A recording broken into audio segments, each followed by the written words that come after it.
Hey listener, thank you for joining us today. Today's guest is Secret Pie, a creator of many talents, including entomology, making music, and of course, making comics. We're excited to share with you the story behind her offbeat webcomic Broccoli Soup, where we follow a young broccoli's life in a void with their best friend Doris. We'll chat about her dynamic and unforgettable art style, which makes you feel like you're in a new art exhibition every week, her passion for music and how she incorporates it into her comic, and discuss why she wants to see more weird comics in an industry increasingly dominated by romance and action genres. Hope you enjoy!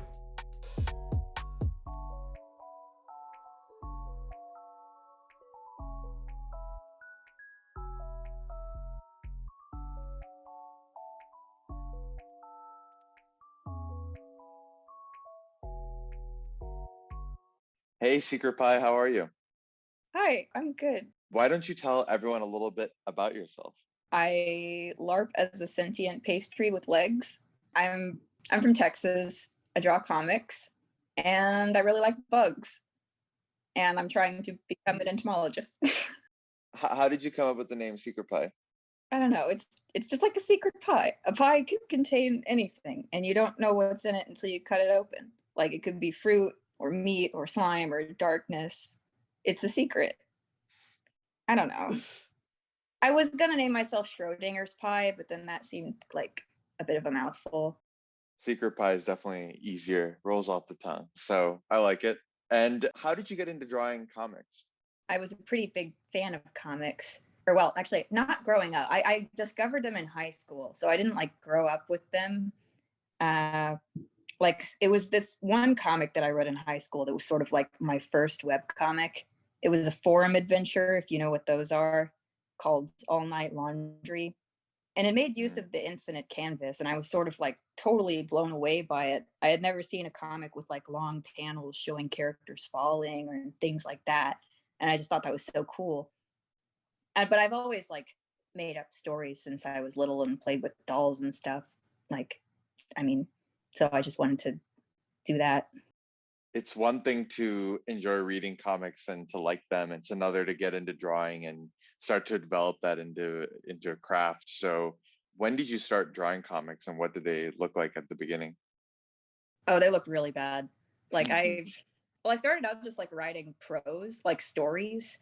So I think my first comics were like I tried to do a lot of the things that you do when writing prose in comics, not realizing that it's like, it's a visual medium. It's totally different. So I do that thing where it's like I have characters describe how they're feeling when I could just, show their facial expressions. Like it didn't quite click for me. So I just had the narration explain what was going on. It was like that one panel of that one like really old Batman comic where it's like Batman could relate to the child because of his dark and mysterious past, and then like the panel is of him talking and saying, I can relate to you because of my tragic past." Like it was that. So made a lot of mistakes. Also, the drawing was just pretty bad. I didn't know a lot of the things I know now. Like I know now that making simple characters is good. And if you make characters that are a little complicated, it gets tiresome because you have to draw them over and over and over and over and over. I do want to get into your learnings in a bit, but in terms of coming up with broccoli soup, how did you come up with that concept? Well, actually, I'm going to be totally honest. This comic in particular, I sort of worked backwards. I didn't actually start with a concept. I started just by thinking I wanted to make a comic and working within my limits. I thought I hated drawing backgrounds and I have a short attention span. So, what can I do with that? So, I made my characters really simple and I decided they would spend most of their time in a featureless void. And then I just had to think, okay, why are they in a void? And it just went from there. So, like, all of my decisions artistically and or narratively were sort of born of limitations and kind of laziness. Even like the first world that they go to, like the moth world, the reason that I drew on top of images was because I really didn't want to draw backgrounds. Wow, that's so cool because I love the feel that it creates. I mean, you feel like you're going from the void to this like very foreign dimension because they are images. But it was because you were like, I just want to simplify what I do and draw quickly. Is that right? Yeah, it wasn't like some kind of like big brain, like I think this is super like a neat mixed media visual experience. It was literally just I don't want to draw backgrounds. So a lot of comic artists that we talk to, they can feel intimidated when it comes to starting their comic. It seems like you dove right in and started drawing. How much of broccoli soup did you have figured out before you started drawing? Oh, that's a good question. I think I just really had a basic concept, but I didn't quite know where the story was going until I guess until after the Moth World. I think then I knew, like, then I actually sat down and I started writing an outline. Before that, I didn't even write scripts for the comic, which was pretty bad. I don't recommend that. Writing Mhm. without a script is bad. Don't do it. I did it because wasn't thinking, I guess. But I think there's a clear difference. Like you can tell when I actually started like writing ahead of time and not just drawing whatever I felt like. And in terms of your art style, you have a lot of comments. A lot of your readers love your art style. It says it reminds them of Adventure Time, both of the in the art style and the narrative as well. But how did you develop your art style, and what sources do you think you really drew from as you created your characters and your worlds? Hmm. I guess like the other thing, like I developed that art style because it was simple, or I liked sort of adventure timey characters. They appealed to me because they were simple and because I knew I would have to be drawing them over and over again. And that's even the reason that like broccoli's kind of paper white is so that I wouldn't have to color them in. Although Mm. that ended up becoming not as I continued on and started actually drawing the backgrounds, that became kind of less relevant. But they just still look like that now, I guess. It's just a very rendered, simple character. Mm. So my main inspiration was still that comic I talked about, All Night Laundry, that had uh, it actually had lots of time travel shenanigans, and whenever the Mm. characters would time travel, the art style would change, and I thought that Mm. was super cool. So I didn't that wasn't like an original idea of mine. I pretty much just ripped it straight from this web comic, although I'd made it so that like I guess different dimensions had a different art style, but you Mm. should really give Jack Fractal all the credit for that. His comic is super underrated too. It's great. I'll read All Night Laundry. It's a masterpiece. So, in terms of your weekly process, what is your kind of schedule like? How do you make sure that you know, go from, okay, I have the idea of a comic that I want to make to actually putting the comic out there?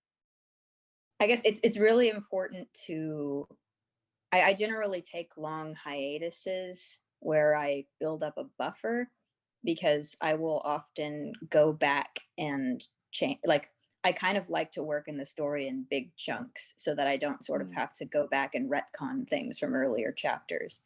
And then I just keep a weekly schedule with my buffer. If I didn't have a buffer, I'd be pretty in bad shape. Like, I'm not great at writing by the seat of my pants. So Mm. I sort of just make sure that I have, and I was also doing a buffer allows me to just sort of like work on different parts whenever I feel like it. Like I don't necessarily just do all thumbnails and then all line art and all, like I sort of sometimes will even do panels out of order, which probably isn't the greatest process, but I more clearly sometimes I will more clearly know what I want to do for later panels. And if I get stuck, I think it just helps to just sort of be able to skip ahead. And then maybe once Mm. you've got a better idea, you can go back and fill in the things. So that way you're always moving. So, when you think about a chunk that you work through, how many episodes is that usually, or chapters? Well, I really wanted the first chunk to be like all of season one, which is, I Mm. guess, like I haven't even finished it yet. It's supposed to be like after the olive arc thing. And then there's going to be one more kind of void interlude and Mm. a weird thing at the end that is a spoiler. But my plan was to I guess the olive arc took much longer than I thought it was going to. I don't know what I was expecting because it's the most rendered art style I've ever tried doing. And gosh, it took a long time. I regret doing that art style. Like, I'm not gonna lie. Like, I think the first couple pages, I was like, yeah, this looks nice, and then I was like, oh, I got to do all of this for so long. Well, this is this. I forgot my origins, my roots, why I did the void. I got cocky, and I thought I could actually draw. I flew too close to the sun. No, I'm just, but it took me way longer than I thought it. So the chunk was artificially cut off, I guess, at the olive arc because of technical difficulties. I see. But like, I worked for an entire year before putting out any episodes at all. Oh wow. What was that like? Just going up, a year without putting something out there. Were you nervous before you uploaded your first episode up? I think so. I'd never actually put anything on the internet before, Hmm. so it was very easy for me to not publish the thing. I was very scared. It's not like I was very eager to do it. I kept putting it off actually, and so that's why I just had a year's worth of content, and why I was able to keep that weekly posting schedule for so long. What do you think pushed you to finally be like, you know what, I just got to publish this? Because you could have continued to develop in the background if you really wanted to, but you had the courage to hit publish. What do you think it was? I honestly do not remember. It was April 15th. I don't know what happened that day. Like, I don't think there's any significance to that date. It's Broccoli's birthday though now, I've decided, and then a later, I think like the year after, like the next April 15th, I had a birthday episode, so I've just arbitrarily decided that that's the birthday time. But I don't know why I posted that. Like, I don't think there's a reason. What was it like to get reactions from fans saying that they love the comic? Kind of surreal, I guess. Surreal that anybody besides my brother read and enjoyed a thing I created. Do people around you know that you make webcomics? Some of them do. Generally, I will tell people if they are also an art person, like if they also draw and have characters, then I tend to just sort of, I might show them as a way of relating to them. Like, oh, hey, I got little guys too. And I do meet a lot of people with characters. Like, I don't know. I hang out in a lot of like TTRPG circles. So like I hang out with Dungeons and Dragons people. So that's Mhm. kind of part of the course. In terms of emotions for the reader, what did you want them to feel as they read your webtoon, and what do you want them to walk away with? I don't know. I guess I wanted them to, I guess, care about the characters and their struggles. And I mean, I did sort of want to teach people some things, although I don't think it's something that maybe hasn't ever been said. Like a lot of stories, like, I guess, kind of have themes about communication and empathy. I'm definitely not the first one to do that. Although other times I want my readers to experience existential dread. It really depends on the time. Or I guess because I feel a lot of existential dread, and I want that to be not just my problem. Hmm, That's totally really me fair. though. That sounds kind of me. Well, you are the author. You have license to put the reader through a range of emotions, so it's all Yes, but good. I don't want to like make people feel really awful. Yeah, That's not my goal. I don't think so. totally fair. The other interesting thing that you did with broccoli soup is you use music, and you have like SoundCloud links that people can listen to while reading the webtoon. Can you tell us a little bit more about how you came up with that concept? Because I've only seen that for original work, so it was really cool to see that for a canvas creator as well. Yeah, no, I just like writing music, and I like imagine music when writing scenes. I Mm, came from like kind of a music background. I think I've written music ever since I was like 7. Although, wow, I mean, the songs I wrote when I was 7 were like little dinky waltzes. I was really obsessed with waltzes. that's crazy. So I mean, you're producing music alongside the webtoon then. That's amazing. Yeah. I've actually made music stuff on SoundCloud before comics. That was like, Mm. that's just a thing I've done for a long time. The comicking came after. Is this something that you want to continue, like this incorporation of music? Do you just view that as part of the style of what you pursue? Oh, yeah. I want it to become more prominent actually, because I have a couple of songs that are going to have lyrics and that are kind of more like story important, Mm. especially one that I think is going to be sort of like it has a mantra in it that is going to be very important. And I'm really excited to release that song. It's going to be like at the end of this season. Oh, I'm very excited to see what that entails and what that sounds like. So that'll be fun. You talked about learnings earlier, and you said, you know, there's so many things that you didn't know when you first started that now you know. What were some of your biggest learnings as you made, and published your first webtoon? The biggest thing I've probably learned is that making comics is very slow going. I Mm, guess I didn't know what I was expecting, but I'll probably be working on this for like another 5 years. hmm. Like the world of webcomics is just very slow. And Yeah. and unless you're maybe Jack Fractal, that guy I was talking about, like he wrote so fast and I don't know how. Like he just he's crazy. But you can't all be like that. Uh I guess I also learned that taking shortcuts and cutting corners is honestly kind of the bread and butter of webcomics. And there's a Mm, lot of them that you can take to just make your life easier that they don't like sacrifice your artistic integrity. Like you can use pattern brushes instead of just like hand drawing the same pattern over and over again and you get the same result. Or like you can you can even, just working within your limits is I think a thing that should be recognized. Like obviously if you want to draw in a certain way, like studying anatomy and learning to become a better artist is super cool. But also you don't have to. If you just have a story you want to tell and you want to tell it now, you could literally make a web comic with stick figures. I can name two that like are pretty prominent where all the characters just look like stick figures. that is the beauty of Canvas. Anybody can kind of come in and create a webtoon. You're right. You can just put something out there, and people will start reading and at least give you a chance, which is super cool. I'd love to spend a little time talking a bit about supporting yourself as a comic artist. This is a big question that we get. I have a webtoon, I want to make a webtoon, but I know it's really hard to make money as well. So how have you balanced kind of supporting yourself while also creating a webtoon? I might be the wrong person to ask because Webtoon is just sort of something I do for fun.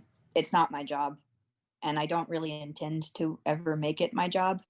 Is there a reason why you're like, I want to just keep it a hobby versus pursue it full time?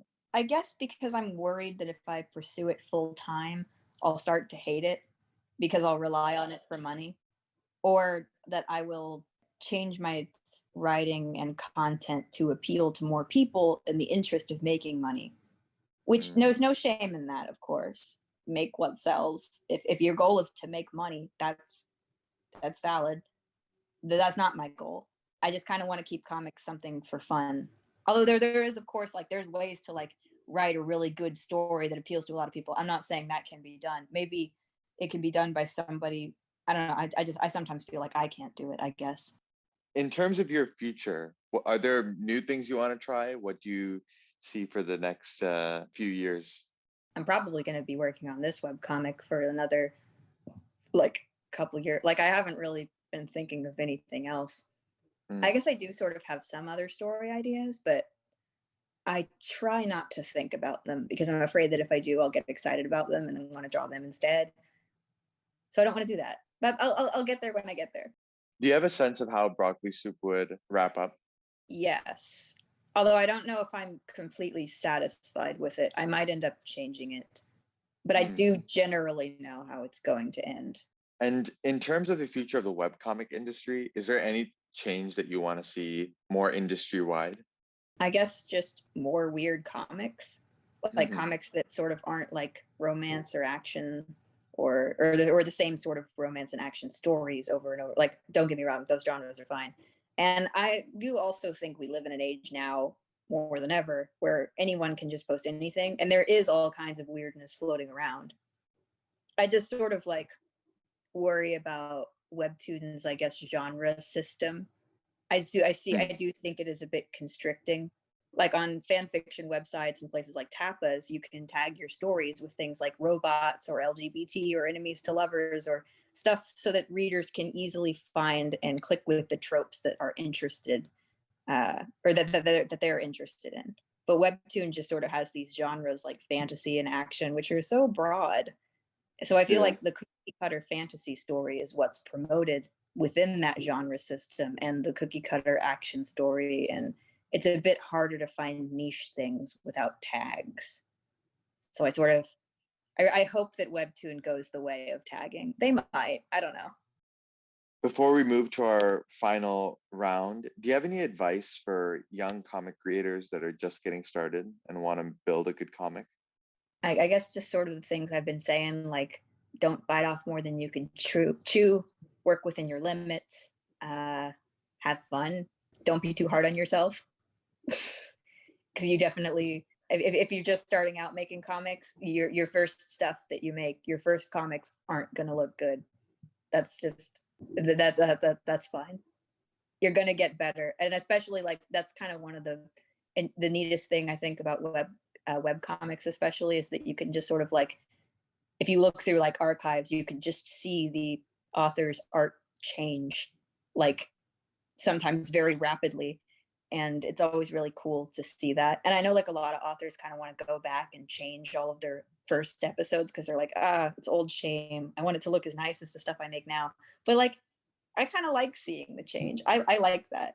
So I wish more people would just sort of let their old content be a little wonky.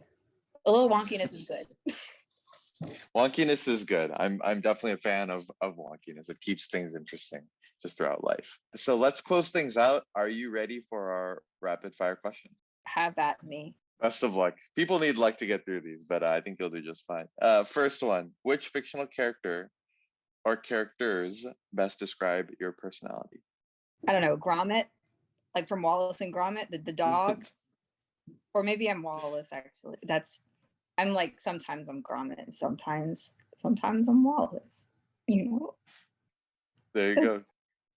Keeping it just a little wonky from the start. I really like it. Which three webcomics would you take with you on a desert island?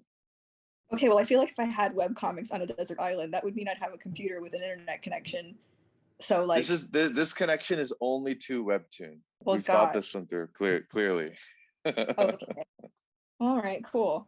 I guess I'd probably pick three that have. I'm overthinking this because I was like, I gotta have long archives so that I have more content. Like, if I Yeah. pick a short one, then. But some of my favorite ones are so short. Gosh. I don't know. I like a lot of webtoons. I like that all night laundry one I mentioned. I really like My Dictator Boyfriend. That's I know the title's very interesting, but it is. I was not. It is a very interesting political satire, and I also really like Oni Girl. There's a story called Charming, which is like about a Prince Charming that's like, I guess he's so attractive that he kills people. Like anybody who looks at him, like their face melts off, and it's kind of like a whole thing. He has a curse. I don't know. It's funny. And then there's like I don't know. I can't pick from them. I like too many of them, and I also like It's Everything Is okay. Fine. That's the, you know, the 1984, but with government mandated fursuits. I think that's what that one is about. I don't know. No, you've shared some favorites, which is all we could ever ask for. Yeah, if you could pick any, which creator would you want to have dinner Not Mike B, because I feel like he'd poison me. with? The Everything Is Fine guy. You know, no, he wouldn't. Actually, I'd probably say Princess Sloth, the creator of Oni Girl. She just seems like a nice gal. She puts recipes in her webtoon sometimes, so I don't know if she could cook me anything. Not that she would cook me anything, but she's also just a really nice gal. She lives really close to me, actually. She's painted murals in my city that I live in, Oh, so that's cool. kind of cool. Yeah, like sometimes I'll just eat at a restaurant and see a thing and just be like, oh, she painted that. How did you find that? Did you find out that she was a mural artist first or a webcomic artist? Oh, I found out she made webtoons first. I just sort of reached out to her, and we're just sort of, I guess, mutual comic friends now. That's awesome. What's your favorite scene from any webtoon that pops into your mind? Favorite scene? I don't know. They're so There's a lot. Uh, well, the scene with the burning church and 4 people go to hell is pretty prominent. Mm, Also, there's this one yeah. scene in a comic by like a person named Popka, and the comic is called like Slowpoke. And there's this a dude who calls himself like the Conqueror. Gets into a fight with like an enemy that looks like evil Thomas the Tank Engine. Like he's a really big train with like an angry face. And there's like a scene where he's shooting, like he's doing a backflip, shoots the train with a gun, and it's in silhouette. And it's just so powerful. And I think about that panel a lot. I don't, it's really, it was a weird comic, but No, it there's sounds also, super cool. there's also a fight scene from the Charming one where like Prince Charming is fighting Pinocchio, but like Pinocchio is an assassin in this universe, I guess, and he fights people by telling lies, and then his nose gets so long that it can stab them. Like he uses it That as a is so combat like mechanic. That's amazing. That's amazing. And evil Thomas the Tank Engine also sounds like something that I need to go see for myself. Yeah, I'm lucky to have found these very interesting webtoons. And then finally, if you could hang out with one fictional character, who would it be? James from Pokemon. Any reason why James? He just seems like a real nice guy, and also just everything about him. He's an icon. He dresses well. He got lavender hair. It's just real cool dude. Yeah, he pulls off that lavender hair very, very well. He's Yeah. got some style to him. I respect it. Mm-hmm. Well, Secret Pie, thank you so much for taking a bit of time. Listener, please check out Broccoli Soup. It's a super fun adventure. You can follow Secret Pie at Some Secret Pie on Instagram. And Secret Pie, once again, thank you so much for taking the time. It's been a blast to have you on the show. Thanks for having me. Thank you for joining us today.